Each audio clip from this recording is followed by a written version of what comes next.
తము మన కుమారుడు మరియు శిష్యుడి యొక్క పాత్ర గురించి మనము చర్చించబోతున్నాము. చాలా లీలలు మనం చర్చిస్తాం దీంట్లో. శ్రద్ధగా వినండి దయచేసి. చాలా ఉపయోగకరంగా ఉంటుంది. అఫ్కోర్స్ ప్రతి రోజుది భగవంతుడు చాలా ఉపయోగకరం ఉంటుంది. కానీ ప్రతిరోజు మనం సమయం ఇవ్వాలంటే ఇవ్వలేకపోవచ్చేమో. దయచేసి వినండి. ఓకే. శ్రీమద్ భాగవతము తృతీయ స్కందము 24వ అధ్యాయము కర్దమముని సన్యాసము 12, 13 2 శ్లోకాల గురించి చర్చిద్దాము. త్వయా మే పచితస్తాత కల్పితా నిర్వ్యలీకతః యన్మే సంజగృహే వాక్యం భవాన్ మానదమానయన్. 13వ శ్లోకం. ఏతావత్యేవ శుశ్రూష కార్యా పితరి పుత్రకైః పాఠామిత్యనుమన్యేత గౌరవేణ గురోర్వచః. తాత్పర్యం భాష్యం శ్రీల ప్రభుపాదులు రచించారు. ఓం అజ్ఞానతిమిరాంధస్య జ్ఞానాంజనశలాకయం చక్షురున్మిలితం యేన తస్మై శ్రీగురవే నమః. నమో ఓం విష్ణుపాదాయ కృష్ణపృష్ఠాయ భూతలే శ్రీమతే భక్తి వేదాంత స్వామినితి నామినే. నమస్తే సరస్వతీ దేవీం గౌరవాణి ప్రచారిణి నిర్విశేష శూన్యవాది పాశ్చాత్యాదిశతారిణి. జయ శ్రీకృష్ణ చైతన్య ప్రభు నిత్యానంద శ్రీ అద్వైత గదాధర శ్రీవాసది గౌరభక్త వృంద. హరే కృష్ణ కృష్ణ కృష్ణ హరే హరే, హరే రామ రామ రామ హరే హరే. जय बोलो ग्रंथराज श्रीमद् भागवतम की जय. श्री श्री राधारमन लाल की जय. जगन्नाथ बलदेव सुभद्रा महारानी की जय. गौर निताय भगवान की जय. जगत गुरु श्रील ప్రభుపాద की जय. సమవేత భక్త బృంద की जय.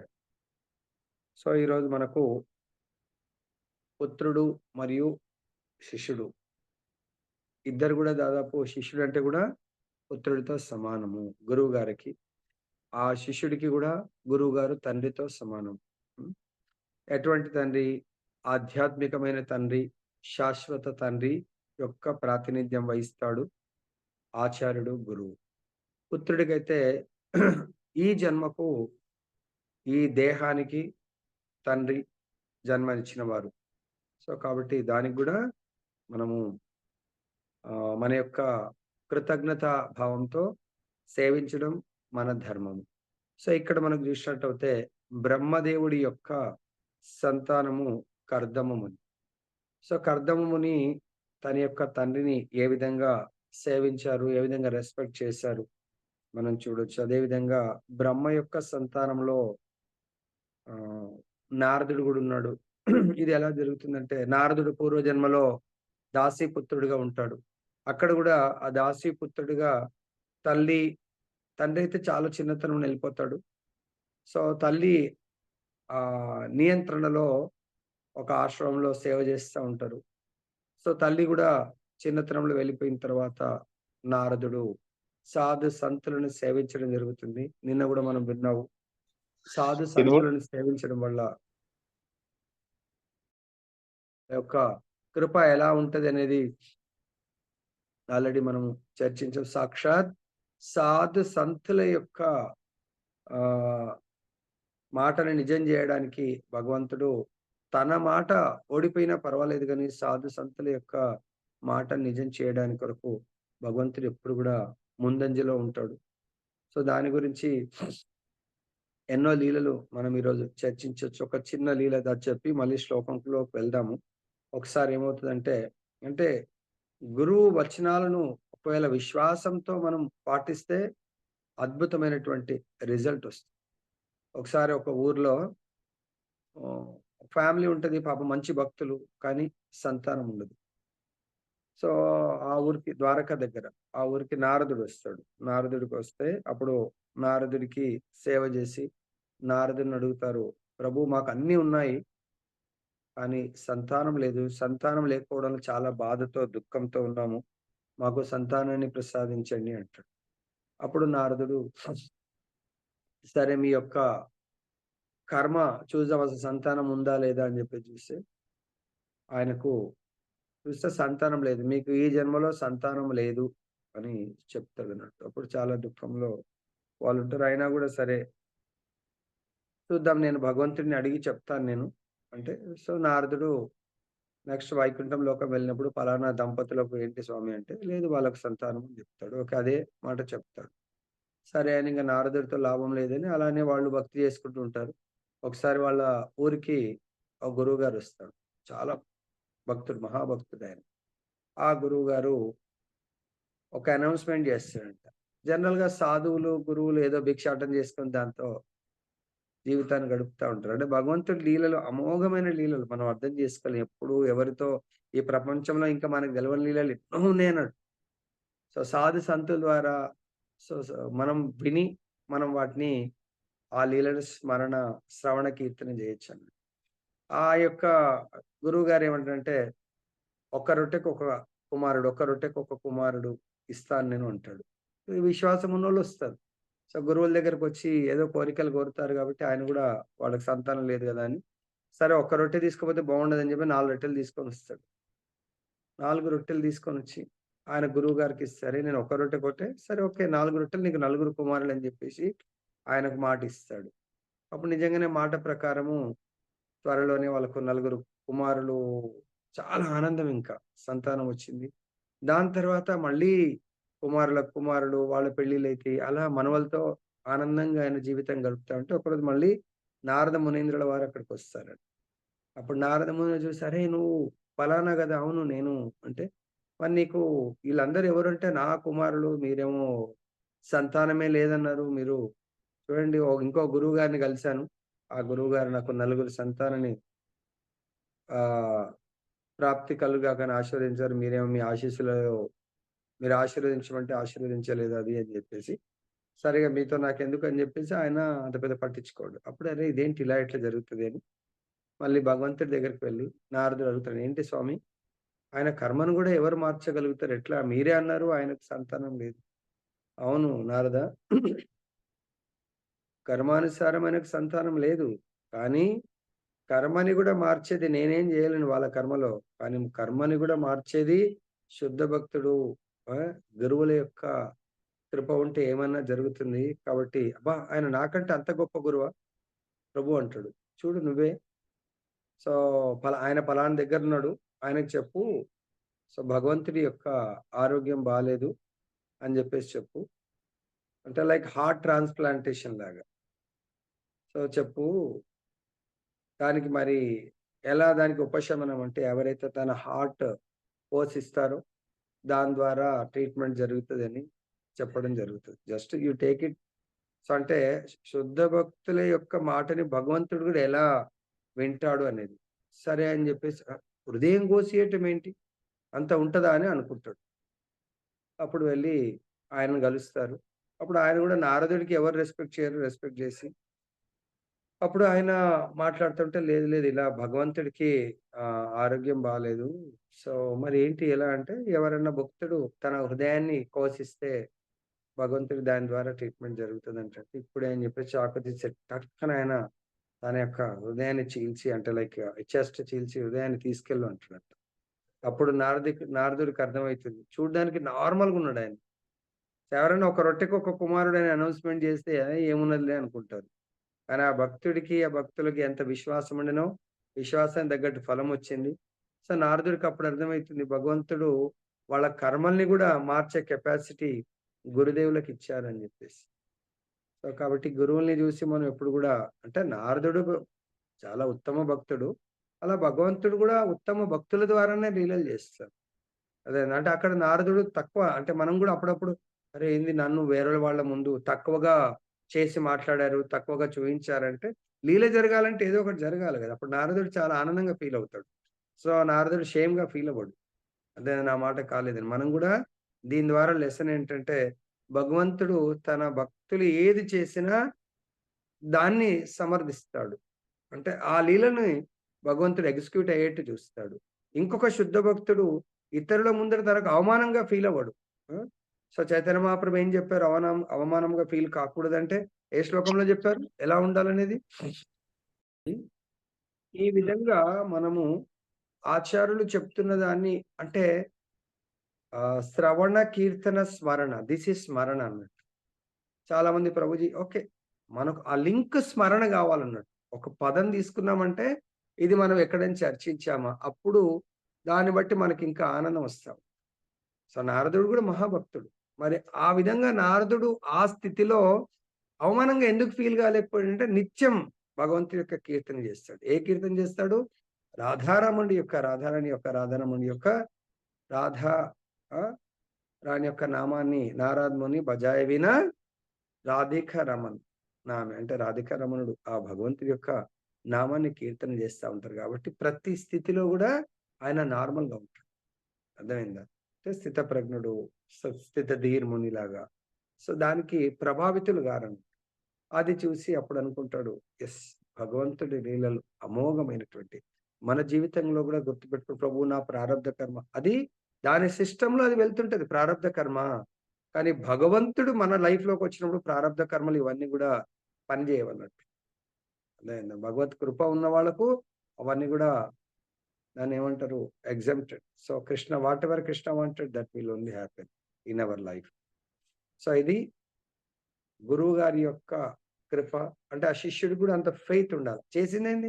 జస్ట్ 4 రొట్టెలతో ఆ ఫెయిత్‌తో ఆశీర్వాదం తీసుకొనెళ్ళాడు. ఇంకా మిగతాయి మనం చూద్దాం. శిష్యుడు సో, ఇది గురువుగారి యొక్క మిరాకిల్ ఎలా జరిగింది? మరి శిష్యులు గూడా ఎలా రెస్పాన్స్ ఇవ్వాలి అనేది మనం చూద్దాం. ఓకే. బ్రహ్మదేవుడు పలికెను.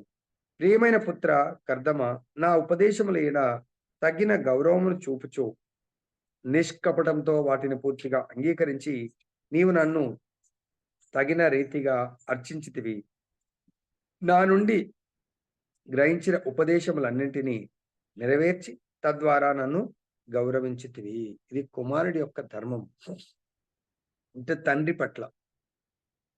సో, కర్దమ ముని బ్రహ్మదేవుడు కర్దమ ముని దేవహూతులకు కపిల భగవాన్ రూపంలో అవతరించబోతున్నాడని తెలిసి వాళ్ళ ఇంటికి రావడము, అప్పుడు కర్దమ ముని తన తండ్రి యొక్క ఉపదేశములను మనం గూడా ఎన్నో ఉపదేశాలు వింటున్నాం. సో, ఇక్కడ మరి భాగవత చరిత్రలోకి కర్దమముని ఎందుకు లిఖింపబడ్డాడు? ఆయన అటువంటి భగవంతున్నే పొందేంత భక్తి చేశాడు. అదే విధంగా నాకు భగవత్ సాక్షాత్కారం జరిగింది గదా! ఇంకెవ్వరితో నాకు పని లేదు. ఇది అహంకారం. సో, భగవత్ సాక్షాత్కారం జరిగింది అంటే సో, భగవత్ కరుణ పవర్. ఆ! నిన్న గదా ఆ గురువుగారు టచ్ చేస్తేనే పవర్ ఎట్లొచ్చిందో, సో, మనకు గూడా మరి భగవంతుడి యొక్క ఫిజికల్ సాక్షాత్కారం అవసరం లేదు. భగవంతుడి యొక్క భాగవత రూపి శ్రవణ సాక్షాత్కారం జరుగుతుంది గాబట్టి, మన లోపల మార్పు జరగాలి. కోర్స్ అందరి లోపల మార్పయితే వస్తుంది. కొంచెం కొంచెం వస్తుండొచ్చు. సో, కాబట్టి ఇక్కడ మనకేమంటున్నారు? నీవు నన్ను నా ఉపదేశములను పాటించావు. సో, మరి మనం గూడా ఆధ్యాత్మిక ఆచార్యుడు మనకు తండ్రి. ఇక్కడ బ్రహ్మదేవుడు తండ్రి మరియు గురువు 2 గూడా కర్దమమునికి బ్రహ్మదేవుడే తండ్రి, బ్రహ్మదేవుడే గురువు. కాబట్టి గురువుగారి యొక్క వచనాలను పాటించి ఏమంటున్నారు? నన్ను తగిన రీతిగా అర్చించితివి. సో, కాబట్టి గురువుగారిని ఎప్పుడు గూడా సేవించడంలో, గురువుగారిని గ్లోరిఫై జేయడంలో మన నాలుక ఉందే గురువుని గ్లోరిఫై చేస్తూ, స్తుతిస్తూ భగవంతుని స్తుతించాలి. అందుగురించే మనం జపం చేసినా గూడా మొట్టమొదటిగా గురువుగారి మంత్రంతోనే జపం చేస్తా ఉంటాం. గురువుని పక్కన పెట్టినప్పుడు there is no meaning about glorification of Krishna. భగవంతుడిని గ్లోరిఫై చేసినా గూడా భగవంతుడు ఆ గ్లోరిఫికేషన్ వినడంట. ఆయన్ని స్తుతించడం. ఎందుకు? బికాజ్ ప్రాపర్ సపోజ్ ఇక్కడ నేను ఒక్కొక్కసారి ఏమవుతుంది? వీడియో కాబట్టి కనబడుతుంది. ఆడియోలో చెప్తున్నామనుకోండి. ఇంటర్నెట్ కనెక్టివిటీ పోతుంది. సో, నేను చెప్తా ఉంటాను. గురూజీ మీది వినబడతలేదంటారు. ఆ ఇంటర్నెట్ కనెక్షన్ లేకపోతే నా మాట విని ఎంత అరిచినా మీకు వినబడదు. అదే విధంగా మనం గురువుని ఎప్పుడైతే స్తుతిస్తామో ఇంటర్నెట్ ఆన్ అయినట్టంట. దాని ద్వారా భగవంతుడి యొక్క గ్లోరిఫికేషన్ భగవంతుడు చాలా ఆనందిస్తాడు. కాబట్టి ఇక్కడ బ్రహ్మదేవుడు నా నుండి గ్రహించిన ఉపదేశములన్నింటినీ నెరవేర్చి తద్వారా నన్ను గౌరవించితివి అని ఆయన చాలా సంతృప్తితో తన కుమారుడు మరియు శిష్యుణ్ణి ఆయన సో బ్రహ్మదేవుడు కూడా చాలా ప్రసన్నతను వెలిబుచ్చుతా ఉన్నాడు కర్దమంతో భాష్యం. విశ్వమునందలి తొలి జీవునిగా బ్రహ్మదేవుడు ఎల్లరకు గురువై ఉన్నాడు. సో కాబట్టి కృష్ణం వందే జగద్గురు. సో కృష్ణుడు జగత్ అంటే ఎన్ని జగత్తులు? జగత్, what is the meaning of జగత్? ఇక్కడేమో ఇక్కడ విశ్వము ఇన్ ది సెన్స్ బ్రహ్మ, అనంత కోటి బ్రహ్మాండాలు. ఆ బ్రహ్మాండాల్లో ప్రతి బ్రహ్మాండాన్ని ఒక విశ్వము, విశ్వంలో 14 లోకాలు. దానికి మొదటి జీవి బ్రహ్మ. ఆయన గూడా మొదటి జీవి. తర్వాత ఆ బ్రహ్మాండంలో మొదటి గురువు. ఆ బ్రహ్మాండం సృష్టించక ముందు మొదటి జీవి గాబట్టి మొదటి శిష్యుడు గూడా బ్రహ్మనే. కానీ అక్కడ గురువెవరు? రియల్ గురువు కృష్ణుడు, భగవంతుడు గురువు, బ్రహ్మ మొదటి శిష్యుడు. ఆ భగవత్ కృపతో బ్రహ్మ మిగతా జీవుని భగవంతుడు కృష్ణం వందే జగద్గురు. భగవంతుడు జగత్తుకు గురువు. అంటే అసలు జగత్తులో ఎన్ని జగత్తులున్నాయి? 2. ఆధ్యాత్మిక జగత్తు, భౌతిక జగత్తు. ఈ భౌతిక జగత్తులో అనంతమైనటువంటి బ్రహ్మాండాలు, లెక్కకు లేనన్ని బ్రహ్మాండాలున్నాయి. లైక్ అది ఎట్లా మనం తెలుసుకోవచ్చంటే, బ్రహ్మ చతుర్ముఖ బ్రహ్మ ఒక బ్రహ్మాండము, దశముఖ బ్రహ్మ ఒక బ్రహ్మాండము. అట్లా ఎన్నో ఈ ప్రతి బ్రహ్మాండాన్ని బ్రహ్మతో బ్రహ్మ పేరుతో జత చేస్తారన్నమాట. సో, ఆ విధంగా అనంతమైనటువంటి బ్రహ్మాండాలు, ప్రతి బ్రహ్మాండంలో బ్రహ్మనే మొదటి జీవిగా ఉంటాడు. బ్రహ్మనే మొదటి శిష్యుడు, మొదటి గురువు ఇతరులు. తర్వాత ఆధ్యాత్మిక జగత్తులో గూడా అనంతమైనటువంటి లోకాలుంటాయి. అదేంటి ప్రభుజీ? మరి అక్కడ గూడా వైకుంఠ లోకాలు, భగవంతుడి నిత్య లీలలో ప్రతి లీలకు భగవంతుడి యొక్క లోకం, నరసింహ లోకం ఉంటది, సాకేతధాం, అయోధ్య ఉంటుంది, వామన లోకం ఉంటది. అట్లా ప్రతి లోకంలో భగవంతుడు అనంతమైనటువంటి వైకుంఠ లోకాల్లో అక్కడ నిత్య లీల జరుగుతా ఉంటది. ఈ భౌతిక జగత్తులో రావాల్సినప్పుడు ఆ భగవంతుడు ఆ లోకం నుంచి, ఆ వైకుంఠ లోకం నుంచి వచ్చి లీల జేసేసి again he will go back. So ఇక్కడ బ్రహ్మనేమంటాడు? విశ్వమునందలి తొలి జీవునిగా బ్రహ్మదేవుడు ఎల్లరికి గురువైయున్నాడు. తొలి జీవి. మరి ఆ జీవిని క్రియేట్ చేసిందెవరు? అనేది ఎవరో క్రియేటర్ ఉంటాడు. ఆ క్రియేటరే భగవంతుడు. భగవంతుడు జ్ఞానాన్ని బ్రహ్మకు బోధిస్తాడు. బ్రహ్మకు తల్లిదండ్రి ఎవరుండదు. డైరెక్ట్ ఇంకా ఫిజికల్ తల్లిదండ్రులకు భగవంతుడి ద్వారా సృష్టించడం జరిగింది. అదే విధంగా బ్రహ్మ గూడా కొంతమంది జీవుల్ని క్రియేట్ చేస్తాడు. తల్లిదండ్రి లేకుండా. ఇప్పుడు కర్దమున్నాడు. తల్లిదండ్రే ఆయనకు బ్రహ్మ. సో, ఆయన గూడా క్రియేట్ చేసి ఏం ఆదేశం ఇచ్చాడు? ప్రజోత్పత్తిని చెయ్యాలి. దానికంటే ముందేంటి ఆదేశము? భగవంతుని పట్ల మీరు ధ్యానం జేయండి. భగవంతుని సేవించండి. బ్రహ్మచారి జీవితంలో భగవంతుని సేవిస్తే నెక్స్ట్ మీ కోరిక అనుసారంగా గృహస్థ జీవితం ఆయనకు లభ్యమైంది. అదే కుమారుడు చతుర్కుమారుడు నలుగురికి సో గూడా జ్ఞానం బోధించి మీరు గూడా ప్రజోత్పత్తి చేయండంటే వాళ్ళు ఏమర్థం చేసుకున్నారంటే జ్ఞానం ద్వారాత ఇంకా ఈ గృహస్థ ధర్మంలో ఇవన్నీ గూడా భార్య, బిడ్డలు ఇవన్నీ గూడా ఎందుకు? So, we don't want to. ఎవరన్నా కావాలంటే జ్ఞానబోధ మాత్రం మేము జేస్తాం. ఈ యొక్క గృహస్థ ధర్మాన్ని మేము స్వీకరించలేము అని చెప్పడం జరిగింది. సో, కాబట్టి ఇక్కడ బ్రహ్మదేవుడు ఎల్లరికి గురువైనడు. జీవులందరకు అతడు జనకుడు, సృష్టికర్త కూడా అయ్యున్నాడు. ఇక కర్దముని ప్రజాపతులలో ఒకడు మరియు బ్రహ్మదేవునికి తనయుడు. గురువు ఆదేశమును సంపూర్తిగాను ఎటువంటి మోసము లేకుండగను నిర్వహించినందున అతనిని బ్రహ్మదేవుడు శ్లాఘించుచున్నాడు. భౌతిక జగమునందలి బద్ధజీవునికి మోసగించుట అనేది అయోగ్యత కలదు. అతనికి గల 4 అయోగ్యతలు ఈ విధంగా ఉన్నాయి. తప్పకుండా పొరపాట్లు కలుగుట, తప్పకుండా మోహగ్రస్తుడగుట, ఇతరులను వంచించడి స్వభావము, ఇంద్రియముల అపూర్ణత్వము. కానీ ఎవరేని గురువు గారి ఆజ్ఞను పరంపరా విధానం ద్వారా శిరసావహించినచో ఈ 4 లోపముల నుండి బయటపడగలరు. కనుకనే ప్రామాణిక గురువు నుండి గ్రహించిన జ్ఞానము మోసమైనది కాదు. బద్ధజీవునిచే కల్పింపబడిన ఇతరమగు ఏ జ్ఞానమైనను కేవలం మోసమే. తన తన నుండి గ్రహించిన ఉపదేశములను కర్దముని చక్కగా నిర్వహింపజేసి తద్వారా గురువును గౌరవించనని బ్రహ్మదేవుడు ఎరగగలిగెను. గురువును గౌరవించుట అనగా గురుపదేశమును తూచా తప్పక నిర్వహించుటయే. సో, శిష్యుడి యొక్క ధర్మము నిత్యము, నిరంతరము గురువుని గౌరవించాలి, గురువుని సేవించాలి. గురువుని సేవించే రకాలు. గురువుని ఎన్ని రకాలుగా సేవించొచ్చు కదా! ఇంక వాడు బ్లైండ్‌గా ఏమంటారు? కేవలం ఫిజికల్‌గా నీతోని ఉంటా అంటే దట్ ఈస్ లవ్. అది గూడా మనం ఏదో అదే కోరిక ప్రభుపాదుల వారు ప్రచారం చేస్తా ఉన్నప్పుడు చాలామంది మీతోనే ఉంటాను, మీకు సేవ చేస్తాను అంటారంట. దాంట్లో అలా అన్న దాంట్లో శ్రీపాద్ మహారాజ్ గూడా పీహెచ్‌డీ చదువుతున్నారు. పీహెచ్‌డీ వదిలేసి గురువుగారు మీతో పాటొస్తాను. మీకు సేవ చేసి జన్మ తరించుకుంటాననుకుంటాడు. అదేవిధంగా జార్జ్ హారిసన్ నేను ఈ పాటలు పాడడం వదిలేసి మీతో పాటొస్తానంటాడు. అరే! నాతో పాటు రావటం అంటే ఏంటి? అంటే ఇంతమంది 100 మంది నాతో ఎక్కడ పోతే అక్కడ అదేనా నిజంగా మన ప్రచారం? గురువుని సేవించడం గురువు ఏ విధంగా కోరితే ఆ విధంగా సేవ జేయాలి. మీ ఓన్ డెసిషన్ గాదు. కొంతమందికి గురువు ఫిజికల్ సేవ ఇయ్యొచ్చు. కొంతమందికి వాణి సేవ ఇయ్యొచ్చు. అది it is up to gurus instruction. అర్థమైందా? సో, మన ఓన్‌గా లేదు లేదు గురువుగారికి మాలిష్ జేస్తే బావుంటది. గురువుగారి కార్ డ్రైవ్ జేస్తే బావుంటది. లేకుంటే గురువుగారి ప్రసాదం వాటెవర్ గురు లైక్స్ అంటే భగవంతుడు గూడా ఆయన ఏమి కోరితే అది జేయాలి. మరి భగవంతుడు మనకు ఎలా చెప్తాడు మనకు? కోరికనేది గురువు ద్వారా మనకు ఆ ఇన్ఫర్మేషన్ మన వరకొస్తుందండి. ఇక్కడ మనందరం ఎందుకలా పాటించలేకపోతున్నాము అనేది చెప్తున్నారు. గురువు ఆదేశం తూచా తప్పకుండా నిర్వహించడము మన యొక్క అల్టిమేట్ గోల్ ఆఫ్ లైఫ్. హ్మ్. గురువుని గౌరవించాలా. ఏదో గురువుగారు కనబడ్డప్పుడు సాష్టాంగ దండవత్ ప్రణామం జేసి, మళ్ళీ లేసి కూర్చున్న తర్వాత గురువుగారు అనుకుంటారు, అరే! చాలా ఒబీడియంట్ ఉన్నాడు అని జెప్పేసి ఏదైనా సేవ ఇచ్చారనుకోండి. మొన్న ఆల్రెడీ జెప్పానొకటి. బృందావనంలో అన్ని వదిలేసి బృందావనంలో గురువుగారి ఆశ్రమంలో ఉండడానికొస్తే, ఆ గురువుగారు ఈయన యొక్క సిన్సియారిటీ, సీరియస్‌నెస్ చూసి ఆయనని మంచి నాలెడ్జ్ గూడా ఉంది. ఆ!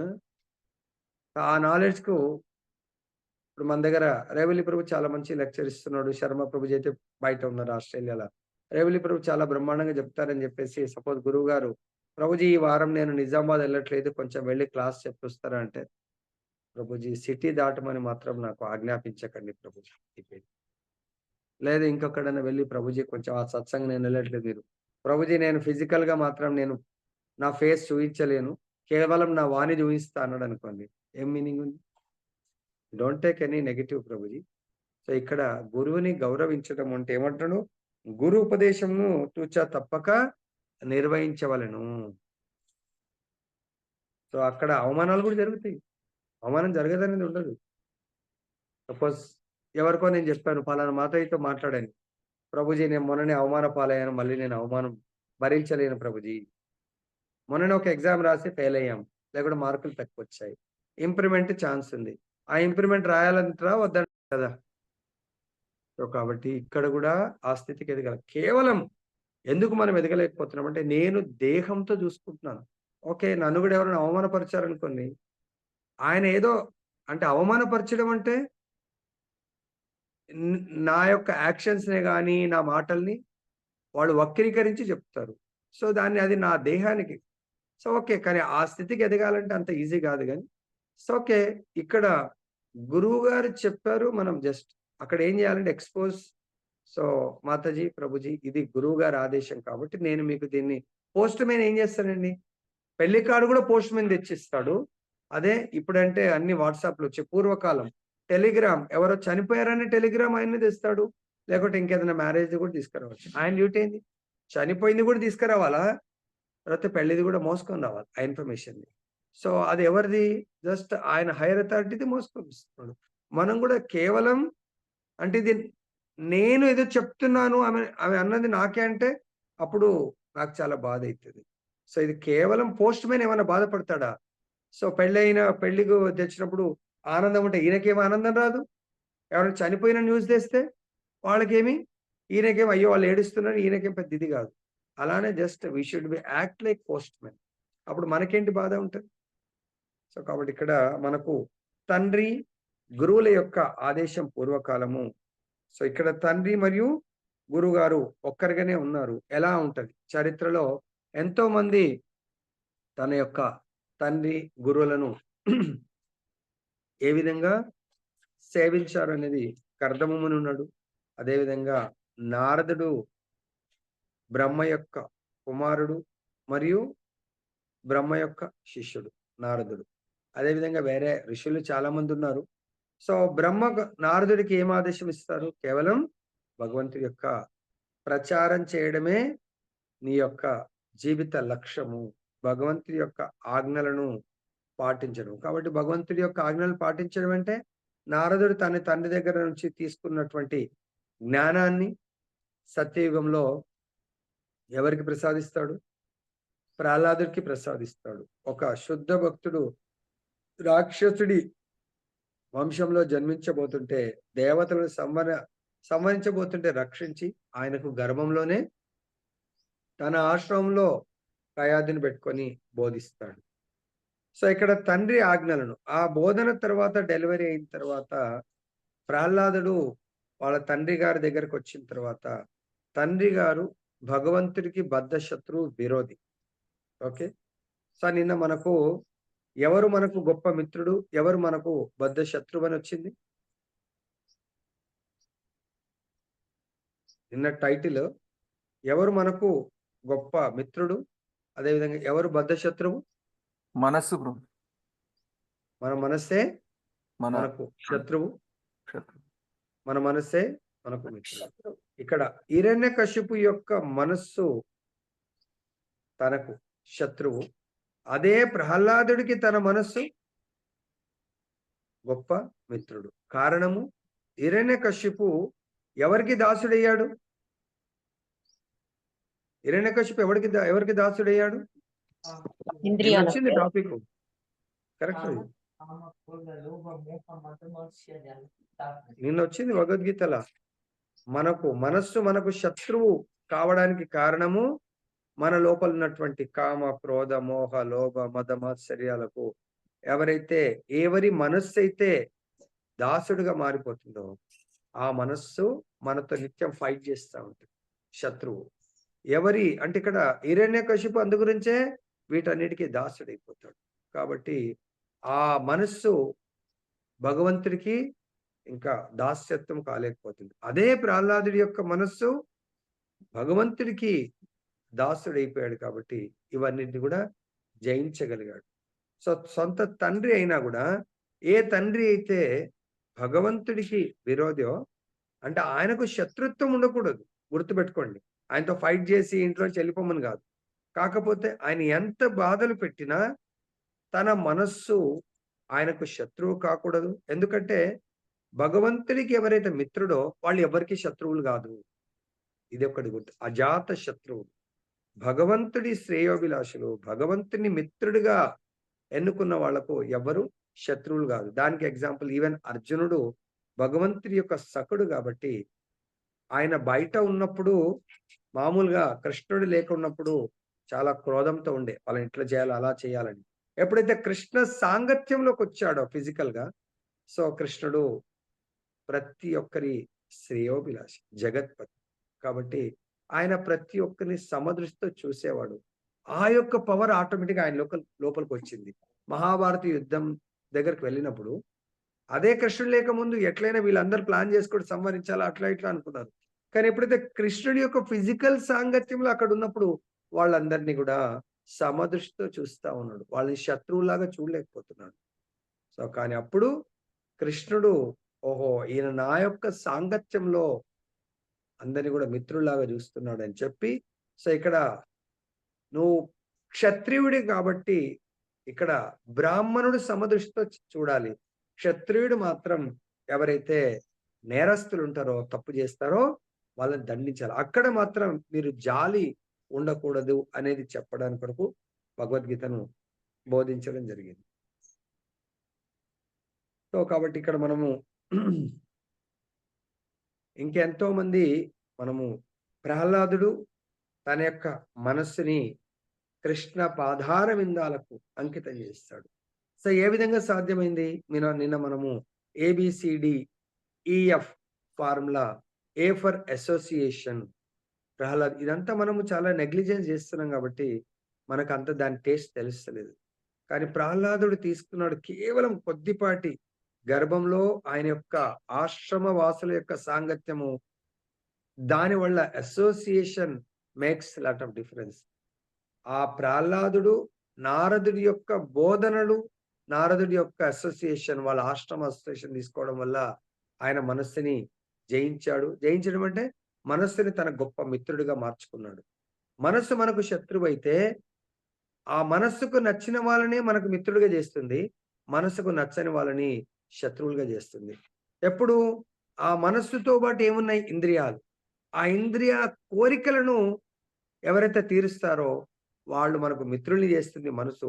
ఇంద్రియ కోరికలను, భోగాలను ఎవరైతే తీర్చరో వాళ్ళని శత్రువులుగా చేస్తుంది. భక్తులందరూ ఇంద్రియ కోరికలను తీర్చరు. అప్పుడు ప్రతి భక్తుడు కూడా మనస్సుకు శత్రువుగా మారిపోతాడు. సో, కాబట్టి ఇక్కడ అసోసియేషన్. తర్వాత ప్రహ్లాదుడు బుక్స్ అంటే ఆ భగవంతుడి యొక్క శాస్త్రాలను నేర్చుకున్నాడు కాబట్టి వాటిని ఇతరులకు రాక్షస ఫ్రెండ్స్ అందరికీ ప్రచారం చేస్తా ఉన్నాడు. సి ఫర్ చాంటింగ్, నిత్య నిరంతరము భగవంతుడి యొక్క నామ సంకీర్తన తన ఫ్రెండ్స్ తో చేస్తా ఉన్నాడు. చాంటింగ్, నిత్య నిరంతరము భగవంతుడి యొక్క నామ జపం. పొద్దున నామామృతంలో వచ్చింది. బలరామకృష్ణ ప్రభు చాలా చక్కగా చెప్పారు. ఈవెన్ గోలోకంలో వైకుంఠం వెళ్ళినా కూడా అక్కడ కూడా ఏం జరుగుతుంది? నిత్యము కీర్తన జరుగుతూ ఉంటుంది. భగవంతుడి యొక్క నామ సంకీర్తన జరుగుతూ ఉంటుంది. గోలోకేర ప్రేమధన హరినామ సంకీర్తన. గోలోకంలో నిత్యము భగవంతుడి యొక్క నామ సంకీర్తనే అదే ఆనందం ఇస్తుంది. ఇక్కడైనా భగవంతుడి యొక్క నామ సంకీర్తన మనకు ఆనందం ఇస్తుంది. గోలోకంలో అయినా కూడా నామ సంకీర్తనే మనకు ఆనందం ఇస్తుంది. అదే విధంగా మనం చూసినట్టయితే భగవంతుడి యొక్క లీలల్లో ఇంకా ఈ శ్లోకం చదివిన తర్వాత కొన్ని లీలల్ని మనం చర్చిద్దాం. పుత్రుడు ఈ విధంగానే తండ్రికి సేవ చేయవలను, మీ ఆజ్ఞ అని వినయంతో పలుకుచు తండ్రి లేదా గురువు యొక్క ఆజ్ఞను మనుజుడు పాలించవలను. సో నిన్న మన శర్మ ప్రభుజీ కూడా చాలా ఒక పదం యూజ్ చేశారు, ఎస్ బాస్. సో మనం ఎప్పుడు కూడా తండ్రి చెప్పిన దానికి ఆలోచిస్తా కాదు, ఓకే ఎస్ చేస్తాను, మీ ఆజ్ఞ శిరసా వహించడమే నా యొక్క ధర్మముగా భావించాలి. గురువు దగ్గర, తండ్రి దగ్గర. సో మనందరికీ గురువు వేరు, తండ్రులు వేరు ఉండొచ్చు. సో కాబట్టి తండ్రి కూడా ఎటువంటి తండ్రి? హిరణ్యకశిపుడు లాంటి తండ్రి, తర్వాత శుక్రాచార్యులు లాంటి గురువులైతే వాళ్ళు చెప్పిన విధంగా నడుచుకోవాల్సిన అవసరం లేదు. అలానే వాళ్ళకి శత్రుత్వం చేయకూడదు. తండ్రి అంటే మనం చూడండి, మన యొక్క తండ్రి గురువుకు మనకు శ్రీమద్ భాగవతంలో ఈ మృత్యు సంసార సాగరము నుంచి వద్ద కూడా వచ్చింది మనకు వైకుంఠానికి దొరికిందా ప్రభుజీ? 5.5.8 ఏదో విద్యాబుద్ధులు నేర్పిస్తున్నాము, మారకూడదు అంటున్నాడు. If you have already become father, then what is your role now? మన పిల్లలకు చదువు సంస్కారం ఏదో ఇస్తాం, చాలా హైఫై సెటిల్ అవుతారు. ఇందాక చెప్పిన వాళ్ళ కర్మానుసారంగానే సెటిల్ అవుతారు, కర్మానుసారంగా జాబులు వస్తాయి. కానీ మనం చేయాల్సింది, ఈవెన్ వాళ్ళ కర్మ కూడా చేంజ్ అవుతుంది. మనం చేయవలసింది ఆ భగవంతుడికి కనెక్ట్ చేయాలి. భగవంతుడి యొక్క భక్తియుక్త సేవలో చిన్నగా నియుక్తం చేయాలి. అటువంటి మనం ఈ రోజు ఉండొచ్చు, రేపు ఉండకపోవచ్చు. కానీ పాపం వాడు మనం నమ్ముకొని వచ్చాడు ఇక్కడికి. ఆ దేహము ఆయనకు అంత నాలెడ్జ్ లేదు కాబట్టి, కానీ ఆత్మకుంది. అరే మా నాన్న కృష్ణ అనే నాన్న నన్ను ఈ మళ్ళీ ఇంకా నాకు ఇంకొక మృత్యు సాగరంలో వేయకూడదు, ఇదే నా లాస్ట్ లైఫ్ కావాలా అనే జ్ఞానాన్ని వాళ్ళకు మనం బోధించాలి. ప్రభుజీ ఎలా మెల్లమెల్లగా నో ప్రాబ్లం. మన ఇంట్లో నిత్యము నిరంతరము ఈ యొక్క గీతా జ్ఞానం, భాగవత జ్ఞానం జరుగుతూ ఉంటే ఆటోమేటిక్గా వాళ్ళకు కూడా జ్ఞానం వస్తుంది. సో కాబట్టి ఇక్కడ ఏమంటున్నారు? ఎస్ బాస్, గురువు గారు చెప్పిన విధంగా తండ్రి చెప్పిన, ఎటువంటి తండ్రి? మనని మృత్యు సంసార సాగరం నుంచి దాటించేటువంటి తండ్రి. గురువు గారు బలిచక్రవర్తి స్వయంగా వామనదేవ్ భగవంతుడే వచ్చి యాచన చేస్తా ఉంటే ఆయనకి ఇవ్వకూడదు అన్నాడు. ఇప్పుడు బలిచక్రవర్తి ఏం చేశాడు? అటువంటి గురువు యొక్క మాటను ధిక్కరించాడు. అదే మనం చూసినట్టయితే భగవంతుడు కృష్ణ భగవానుడు తన యొక్క కంస వధ తర్వాత తన తల్లిదండ్రిని కలవడం జరుగుతుంది. అప్పుడు వసుదేవుడు కృష్ణ బలరాములు ఇద్దరికి కూడా ద్విజత్వాన్ని, ఆయనకు ద్విజ సంస్కారాన్ని చేయించి గర్గముని ద్వారా వాళ్ళకు కూడా సకల విద్యలు రావడానికి కొరకు ఎవరి దగ్గరికి పంపిస్తారు? సాందీప ముని దగ్గరికి పంపిస్తారు.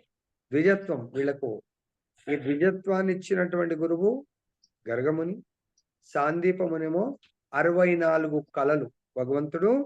సో 64 కళల్లో సో మనకు భాగవతంలో కూడా ఇవ్వడం జరిగింది.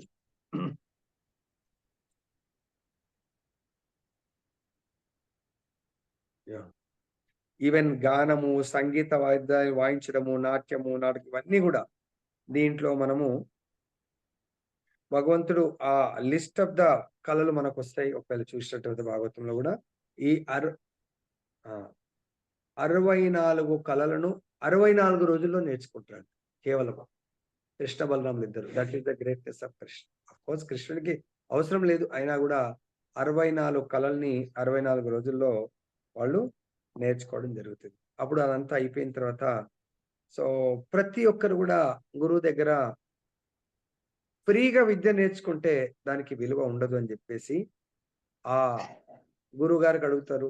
గురువుగారు మీకు గురుదక్షిణ రూపంలో ఏం ప్రసాదించమని చెప్పేసి. ఆ గురువు గారికి ఒకానొక కుమారుడు ఉంటాడు. అతను చనిపోవడం జరిగింది. అది కూడా సముద్రం దగ్గరికి వెళ్ళినప్పుడు చనిపోవడం జరిగింది. సరే అని చెప్పేసి గురువు గారు కోరడము, నాకు నా యొక్క కుమారుని తిరిగి ఒకవేళ పాసిబుల్ అనేది ఇంపాసిబుల్ అనేది భగవంతుడే అని తెలుసు కాబట్టి ఇంకా అది వేరే వాళ్ళ శిష్యులకైతే అడగలేరు. అదే గురువు దగ్గర వీళ్ళ బెస్ట్ ఫ్రెండ్ కూడా విద్య నేర్చుకుంటాడు. ఎవరైనా పేరు సాందీపని ముందు దగ్గర ఆయన ఇవ్వగలుగుతాడు, ఇవ్వలేడు. ఎవరైనా బ్రాహ్మణ మిత్రుడు, బ్రాహ్మణ మిత్రుడు కలిపి సుధామ ఆయన అడిగిండు, అడగలేదు. భగవంతుడు ఇవ్వగలుగుతాడు కాబట్టి భగవంతుడు తన సంతానాన్ని తిరిగి ఇవ్వమంటాడు అన్నట్టు. అప్పుడు భగవంతుడు ఆ సంతానము సముద్రం దగ్గరికి వెళ్తాడు. సముద్రం దగ్గరికి వెళ్ళాడో లేదో సముద్రుడు వచ్చి భగవంతుడికి సేవ చేసి ఆయన కూడా సో తనకు తగ్గట్టుగా భగవంతుడికి సమర్పించి సేవ చేస్తాడు. అప్పుడు సముద్రుడికి అంటాడు, నాకు నా యొక్క గురువు గారి పుత్రుడు కావాలంటాడు. ప్రభు నేనైతే అపహరించలేదు, ఆ రాక్షసుడు పాంచజనుడు అనే రాక్షసుడు అపహరించాడు అంటాడు. అప్పుడు సరే అని చెప్పేసి భగవంతుడు ఆ సముద్రంలోకి ఎంటర్ అవుతాడు. ఎంటర్ అయ్యి అక్కడ ఆ పాంచజనుడిని సంవరించి ఆయన గర్భంలో చూస్తే లేడు. కానీ ఆయన యొక్క శరీరం ద్వారా పాంచజన్యం అనే శంఖం వస్తుంది. ఆ శంఖాన్ని తీసుకొని వస్తాడు భగవంతుడు. అప్పుడు మళ్ళీ ఇంక ఇక్కడ లేడు కాబట్టి ఇంకెక్కడ ఉంటాడు ఆల్టర్నేట్. భగవంతుడు యమపురికి బయలుదేరుతాడు. యమపురికి వెళ్ళగానే యమధర్మరాజు సాక్షాత్ భగవంతుడు వచ్చాడని ఆయన్ని ఉన్నతమైనటువంటి సేవలతో సేవించి, ప్రభు మీ ఆజ్ఞ ప్రభుజీ చెప్పండి అంటే అప్పుడు భగవంతుడు అంటాడు, నా యొక్క గురువు గారి కుమారుడు మీ దగ్గర ఉన్నాడు కదా, అతన్ని అప్పచెప్పండి అని చెప్తాడు. అప్పుడు యమధర్మరాజు సాందీపని ముని యొక్క సంతానాన్ని భగవంతుడికి అప్పచెప్తా తీసుకెళ్లి గురు దక్షిణలాగా ఇవ్వడం జరుగుతుంది. అంటే చూడండి, ఇక్కడ భగవంతుడు కూడా గురువుకు అంత రెస్పెక్ట్ చేయడం జరుగుతుంది. ఇది గురువు గారికి తన యొక్క కర్తవ్యాన్ని సేవ రూపంలో చేయడం జరిగింది. అదే కృష్ణ భగవానుడు యాజ్ ఎ కుమారుడు లాగా ఎటువంటి సేవలు చేస్తారు. ఒకసారి ఏమవుతుందంటే, పుత్రుడు ఈ విధంగా తండ్రికి సేవ చేయవలను కాబట్టి వపు సేవ, వాణి సేవ. ఇక్కడ గురువు గారి యొక్క వాణి తన కుమారుని ఇవ్వమన్నారు, ఇవ్వడం జరిగింది. ఇంకా తన తండ్రి యొక్క వాణి, వపు 2 సేవలు నందమహారాజ్ ఆ లీలలో ఒకసారి వీళ్ళందరూ కూడా, కృష్ణుడు చాలా చిన్నగా ఉంటాడు, వీళ్ళందరూ కలిసి శివరాత్రి అప్పుడు ఆ శివుణ్ణి సేవించడానికి కొరకు అందరూ అంబికా నగరానికి అందరు వెళ్తారు ఉపవాసం. అక్కడ వెళ్ళి చాలా ఉపవాస వ్రతంతో శివుణ్ణి సేవిస్తూ ఉండి రాత్రికి జాగరణ లాగా వాళ్ళు కొంచెం నిద్ర వస్తే పడుకుంటే ఆ నంద మహారాజ్ని ఒక పాము వచ్చి ఆ నంద మహారాజ్ యొక్క కాలును పట్టుకుంటుంది అన్నట్టు. ఇప్పుడు చాలా అరుస్తూ ఉంటాడు, కృష్ణ నాయన, కృష్ణ నన్ను కాపాడు, సో ఈ యొక్క పాము నన్ను తినేస్తుంది అని చెప్పేసి. అప్పుడు వాళ్ళందరూ నిద్రలో వాళ్ళందరూ మేల్కొని కట్టెలతో దాంతో దీంతో బాదుతూ ఉంటారు, కానీ అది విడవదు. అప్పుడు కృష్ణుడు కొంచెం దూరంగా ఉంటే, కృష్ణ నన్ను రక్షించు అన్నప్పుడు కృష్ణుడు వచ్చి జస్ట్ తన పాదంతో ఆ పామును టచ్ చేస్తాడు. ఆ పాము ఒక దేవతామూర్తిలాగా, విద్యాధరుడు అనే దేవతామూర్తిలాగా తయారై అప్పుడు భగవంతుడి యొక్క పాద పద్మాలకు దండవత్ ప్రణామం చేసి ఆయన కృతజ్ఞతను తెలుపుకుంటాడు. సో కాబట్టి ఇక్కడ భగవంతుడు తన కుమారుడిలాగా తండ్రిని సేవిస్తాడు. శిష్యుడిలాగా గురువుని సేవిస్తా ఉంటాడు. అంతేకాకుండా సాక్షాత్ భగవంతుడు నందమహారాజు యొక్క పాదుకలను పెట్టుకొని తండ్రికి పాదుకలు తెచ్చిస్తా ఉంటాడు. తండ్రి ఎటైనా బయటకు వెళ్తా ఉంటే, సో నా చెప్పులు ఎక్కడ ఉన్నాయని వెతుకుతా ఉంటే భగవంతుడు చిన్న చిన్న అడుగులతో తీసుకొచ్చి సేవిస్తా ఉంటాడు. సో కాబట్టి ఈ విధంగా సంతానం ఉన్నప్పుడు కుమారుల యొక్క ధర్మమే తన యొక్క తండ్రిని సేవించడం. సో ఓకే, ప్రతి తండ్రిని గౌరవించాలా, సేవించాలా. సో కొంతమంది భగవంతుడి సేవకు దీనికి విరోధంగా ఉంటే మనం వాళ్ళకి విరోధులు కాకూడదు. కానొక రోజు తప్పకుండా వాళ్ళు మళ్ళీ భగవంత్ మార్గంలో వచ్చే అవకాశం ఉంటుంది. నెక్స్ట్, పితరి మరియు గురో అను 2 పదములు ఈ శ్లోకం నందు అతి ప్రధానమైనవి. తనయుడు తండ్రి యొక్క వాక్కును, శిష్యుడు గురువు గారి వాక్కును నిస్సంకోచంగా అంగీకరింపవలెను. తండ్రి గాని గురువు గాని ఏది ఆజ్ఞాపించినను మీ ఆజ్ఞ అనుచు ఎట్టి వాదము లేకుండా గ్రహించవలెను. ఇది సరి అయినది కాదు. దీనిని నేను నిర్వహింపజాలను అనుచు శిష్యుడు గాని తనయుడు గాని పలికిడి సంఘటనే ఉండకూడదు. అతడు ఆ విధంగా పలికినప్పుడు పతితుడైనట్లే అగును. తండ్రి మరియు గురువు ఒకే స్థాయిలో ఉన్నట్టు వారు. గురువు రెండవ తండ్రి అగుటే అందులో కారణం. ఉన్నత వర్ణం వారు ద్విజులని పిలువబడుదురు. జన్మ ఎన్నచో తండ్రి ఉండవలసిందే. తొలి జన్మము నిజమైన తండ్రిచే సాధ్యపడగా రెండవ జన్మము గురువుచే కొనగూడును. కొన్ని మార్లు తండ్రి మరియు గురువు ఒకే వ్యక్తి కావచ్చు. ఇంకొన్ని మార్లు వారు భిన్న వ్యక్తులు కావచ్చు. ఏది ఏమైనను తండ్రి లేదా గురువు యొక్క ఆజ్ఞను వెంటనే అంగీకరించి నిస్సంకోచంగా నిర్వహింపవలెను. ఆ విషయము చర్చయే ఉండకూడదు. తండ్రికి గురువుకు చేయగలిగిన నిజమైన సేవ అదియే. గురువాజ్ఞ అనున్నది శిష్యులకు ప్రాణము వంటిదని శ్రీ విశ్వనాథ్ చక్రవర్తి ఠాకూర్లు పలికి ఉన్నారు. మనుజుడు తన ప్రాణమును దేహము నుండి వేరు చేయనట్లుగా గురువాజ్ఞను శిష్యుడు తన జీవితం నుండి వేరు కావింప జాలడు. సో ఇక్కడ మనము చాలా చరిత్రలో టైం సరిపోదు. మనము వివిధ యుగాల్లో మనం చూసినట్టయితే మనకు భీష్మ పితామహుడు గొప్ప భక్తుడు. భీష్ముడి యొక్క తండ్రి శాంతనుడు. శాంతనుడికి ఈయన భీష్ముడు మొట్టమొదటిగా ఏకైక కుమారుడు. గంగాదేవి ద్వారా సంతానం కలుగుతుంది. ఆయన మొత్తం ఈ ప్రపంచంలోనే ఆయన పవర్ఫుల్ ఎవరు ఉండరు. ఆయన కూడా ఇంకా పెళ్లిడికి వస్తాడు. కానీ శాంతనుడు అలా వేటకు వెళ్ళినప్పుడు సత్యవతిని చూడటము, ఆ సత్యవతి పట్ల మోహానికి గురవటము. సో ఆమెను ఎప్పుడైతే చూశాడో ఆయన ఇంకా అశాంతితో ఉంటాడు. అది తెలుసుకున్నటువంటి భీష్ముడు తనే సత్యవతి తండ్రి దగ్గరికి వెళ్ళి అప్పుడు సత్యవతి దాదాపుగా భీష్ముడి పెళ్లి చేసుకునే ఏజ్లో ఉంది. కానీ తన తండ్రి యొక్క దుఃఖానికి బాధకు కారణం సత్యవతి. ఎందుకు? ఆయన కండిషన్స్ పెట్టాడు. సో నేను చక్రవర్తి శాంతనుడు మీ అమ్మాయిని పెళ్లి చేసుకోవాలనుకుంటే వాళ్ళొక ఏమంటారు, ఈ నావని నడిపే వాళ్ళు ఆయన మామూలుగా రాజు కోరుతున్నాడంటే వాళ్ళ కూతుర్ని ఇవ్వాల. కానీ ఈ చాలా బలవంతుడు, యుక్త వయసులో ఉన్నటువంటి శాంతనుడు అప్పటికే ఓల్డ్ ఏజ్. కాబట్టి ఆయన కండిషన్స్ ఏం పెడతాడు, నా కూతురిని నీకు ఇవ్వాలంటే ఇంకా నీకు వేరే భార్యల ద్వారా సంతానం ఉండకూడదు. ఉన్నా వాళ్ళు రాజు కాకూడదు. నా యొక్క కూతురి యొక్క కుమారులే రాజు కావాలి. అది కండిషన్.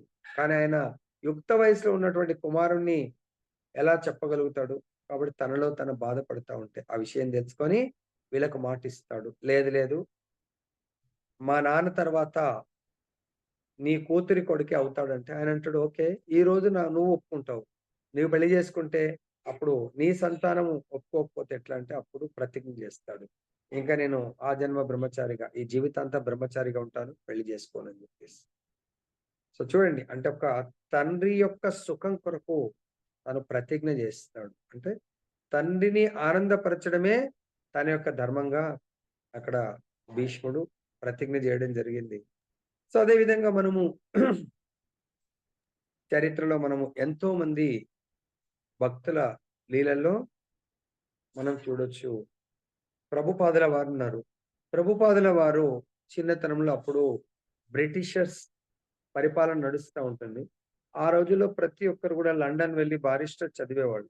వాళ్ళ తల్లి కూడా నా కొడుకు లండన్ వెళ్లి గొప్ప అడ్వకేట్ కావాలనుకుంటుంది. కానీ తండ్రి ఏమని కోరుకున్నాడంటే, పుట్టినప్పటి నుంచి నా కుమారుడు రాధారాణి యొక్క గొప్ప భక్తుడిగా కావాలని కోరుకుంటాం.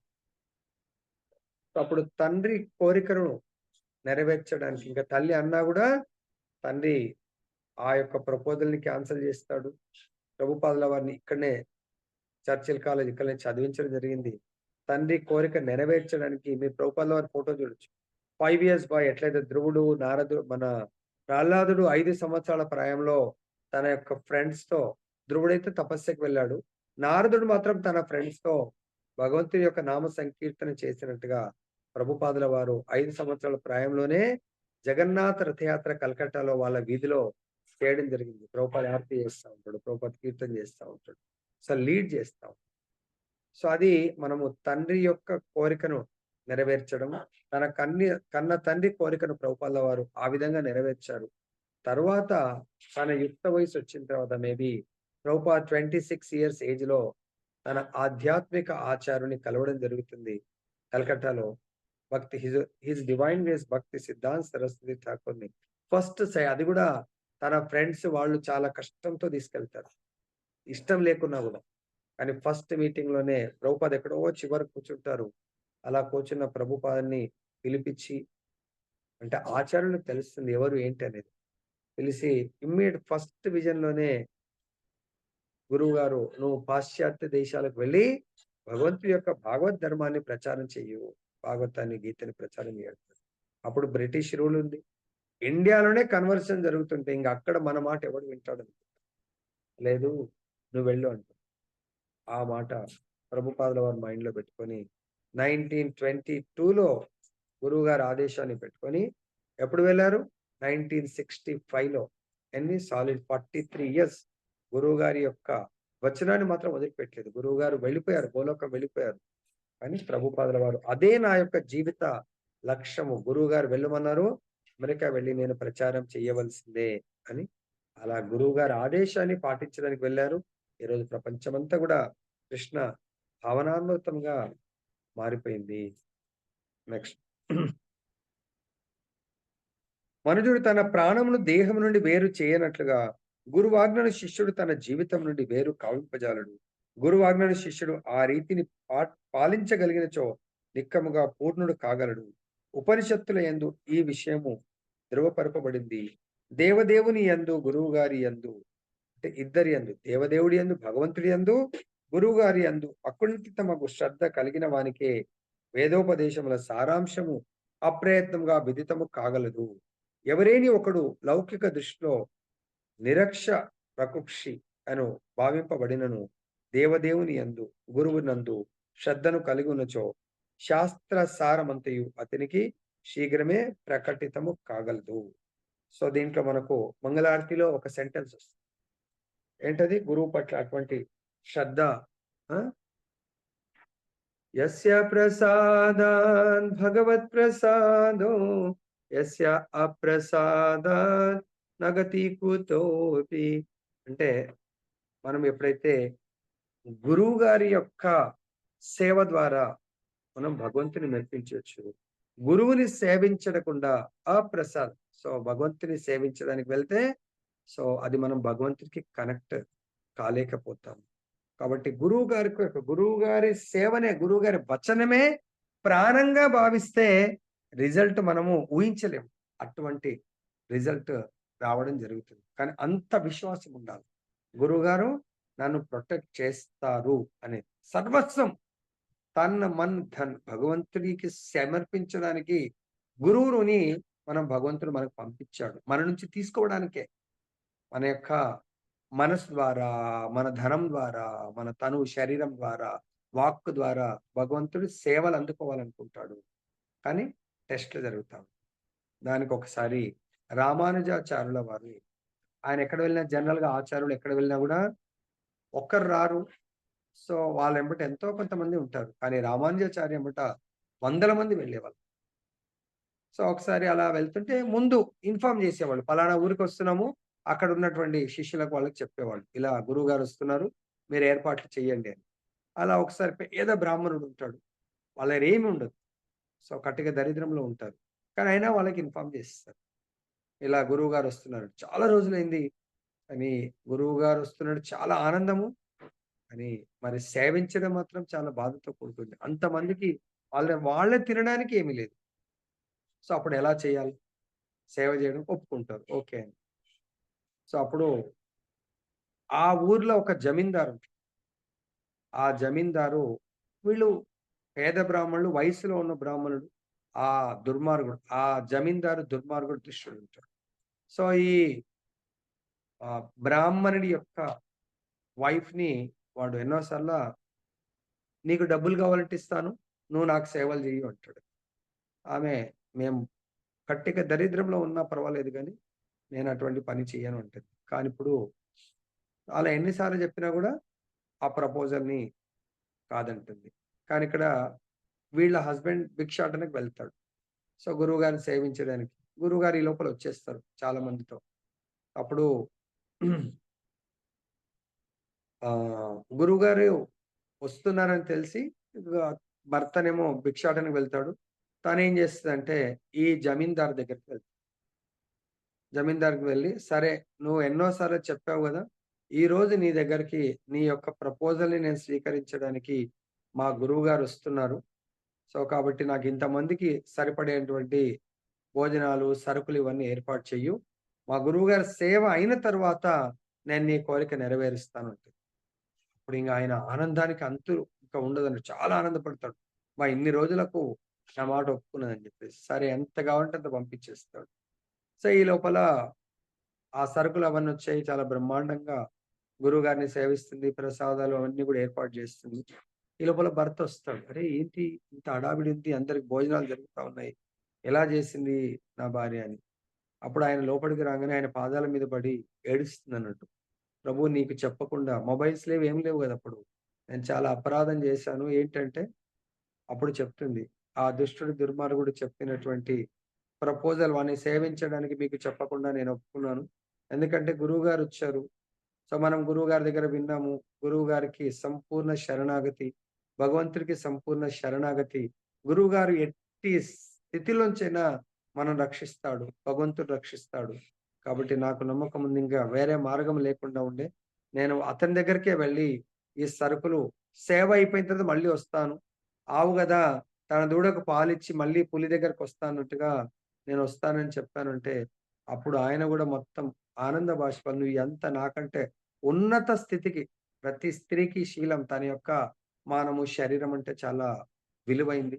ఇంగ అది శరీరం యొక్క విలువ పోయిందంటే ఇంకేం లేదు. కాబట్టి అటువంటిది నువ్వు గురు సేవ కొరకు ఒప్పుకున్నావంటే ఇంక నిన్ను మించినటువంటి మహాభక్తురాలు ఎవరు లేరు. నువ్వు గురువుగారే మనల్ని సేవ్ జేస్తారని వాళ్ళిద్దరికి నమ్మకం ఉంటుంది.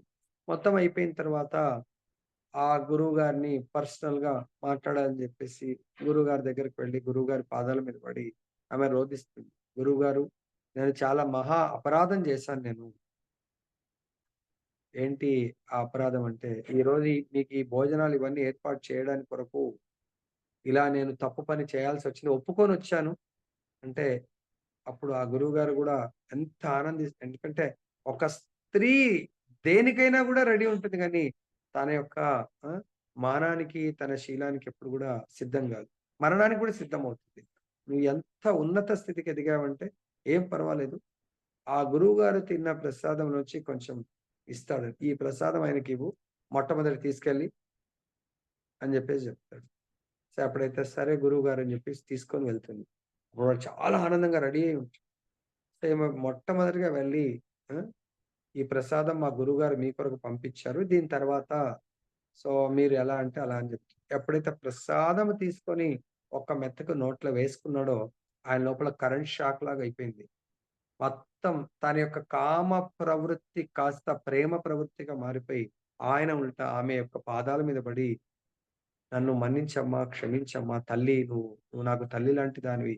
నేను కామాంధుడిలాగా తయారై నిన్ను కామదృష్టితో చూశానని చెప్పేసి వేడుకొని, నాకు మీ మీ గురువుగారి యొక్క దర్శన భాగ్యాన్ని కల్పిస్తారని చెప్పేసి పాదాల మీద పడి వేడుకుంటాడు. అప్పుడు గురువుగారి దగ్గరికి తీసుకొస్తే, ఆ గురువుగారికి అంటాడు, "ప్రభువు, నేను క్షమించమని అడగడానికి కూడా అర్హత లేదు.